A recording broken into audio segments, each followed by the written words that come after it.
আশা করি তোমরা সবাই ভালো আছো। আজকে আমরা তোমাদের অষ্টম শ্রেণীর বিজ্ঞান বইয়ের একাদশ অধ্যায়ের একটি পাঠ নিয়ে কথা বলবো। সেটা হলো আলোর প্রতিসরণ। পাঠ 1। পাঠ 1-এর মধ্যে আমাদের আছে আলোর প্রতিসরণ। আজকে আমরা এই প্রতিসরণ সম্পর্কে আলোচনা করব। তো আমরা দেখেছি যে আমরা যদি কোনো স্বচ্ছ কাচ বা জানালার কাচের মধ্যে আমরা দাঁড়ায় যদি আমাদের ছবিকে আমরা দেখি, তাহলে দেখতে পাবো যে ছবিটি আমাদের অস্পষ্ট দেখতে পাচ্ছে। সম্পূর্ণ যে ছবিটা বা প্রতিবিম্বটা সেটা স্পষ্ট না। কিন্তু আমরা যদি পুনরায় আরেকটি আয়না বা দর্পণের সামনে দাঁড়াই, তাহলে দেখতে পারবো যে সেই ছবিটা আমরা পুরোপুরি স্পষ্ট দেখতে পাচ্ছি। এর কারণ কি বন্ধুরা?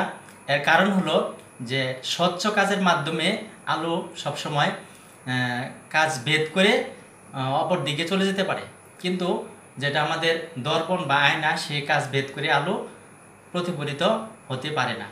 যার ফলে আমরা স্বচ্ছ কাচের মধ্যে আমাদের প্রতিবিম্ব বা ছবিটি দেখি অস্পষ্ট, আর আমরা যেটা দর্পণ বা আয়না সেখানে দেখি আমরা স্পষ্ট ছবি দেখতে পাই। তো চলো আজকে আমরা এই একটি পরীক্ষার মাধ্যমে দেখি আলোর প্রতিসরণটা কি। তাহলে আমাদের এই পরীক্ষার জন্য আমাদের প্রয়োজন হবে, আমরা একটি গ্লাসের 4 ভাগের 3 ভাগ পানি নিয়েছি এবং আমার হাতে আছে একটি পেন্সিল। তো আমরা এই পেন্সিলটা আমরা পানির মধ্যে ডুবাবো একটু বাঁকা করে। তো বাঁকা করে আমরা পানির মধ্যে পেন্সিলটি ডুবালাম। তো ডুবানোর পরে আমরা দেখতে পাচ্ছি যে পেন্সিলটি যেটুকু পানির অংশ দেখা যাচ্ছে সেটি একটু মোটা দেখাচ্ছে এবং পানির উপরের অংশটা একটু চিকন দেখাচ্ছে।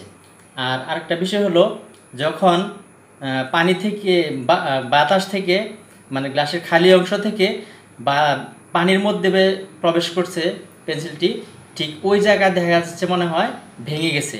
এই জায়গাটা মনে হচ্ছে একদম ভেঙে গেছে। তো আমরা যদি আরও একটু স্পষ্ট করে দেখতে পাই, তাহলে এখানে আমরা একটু সাদা কাগজ ধরি, তারপরে দেখা যাবে আরও স্পষ্ট। তো তোমরা সত্যি দেখতে পাচ্ছ, দেখো যে পেন্সিলটি মনে হচ্ছে যে পানির তল যেখানে আছে সেই তলের মধ্যে থেকে একটু ভেঙে যাচ্ছে, বেঁকে গেছে। মনে হচ্ছে পেন্সিলটি ভেঙে গেছে কিন্তু অথবা বেঁকে গেছে। এর কারণ হলো যে এই কোনো আলো কোনো স্বচ্ছ মাধ্যম থেকে আরেকটা স্বচ্ছ মাধ্যমে যদি প্রবাহিত হয়, চলে যায়, তখন সেটা একটু বেঁকে যায় এবং এই বেঁকে যাওয়ার কারণে পেন্সিলটাকে এখানে ভাঙা অথবা একটু বাঁকা দেখাচ্ছে। তাহলে এটার কারণে হলো প্রতিসরণের কারণ। তাহলে আমরা প্রতিসরণ কি বুঝলাম? আলোর প্রতিসরণ হচ্ছে কোনো স্বচ্ছ মাধ্যম থেকে আলো যদি অন্য কোনো স্বচ্ছ মাধ্যমে প্রবেশ করে, তাহলে তার দিকটা কিছু পরিবর্তন করে, সেই পরিবর্তনের করাকে আলোর প্রতিসরণ বলে। তাহলে এখানে আমাদের দিকের পরিবর্তন হচ্ছে স্বচ্ছ মাধ্যমে, একটি হচ্ছে বায়ু আর একটি হচ্ছে পানি। এক মাধ্যম থেকে আরেক মাধ্যমে যখন আলো প্রবাহিত হয়েছে, তখন সেটা একটু বেঁকে গেছে, তার দিকটা পরিবর্তন করছে, যার ফলে পেন্সিলটিকে আমরা বাঁকা দেখতে পাচ্ছি এবং অথবা একটু ভাঙার মতো মনে হচ্ছে। তো এটাই আমাদের আলোর প্রতিসরণ। তো আজকে আমরা জানলাম আলোর প্রতিসরণ কি এবং কিভাবে এটা হয়, সেটা আমরা পরীক্ষার মাধ্যমে দেখতে পেলাম। তো এর পরবর্তী ক্লাসে আমরা অন্য একটি পাঠ নিয়ে কথা বলবো। তো এতদিন তোমরা ভালো থেকো, সুস্থ থেকো।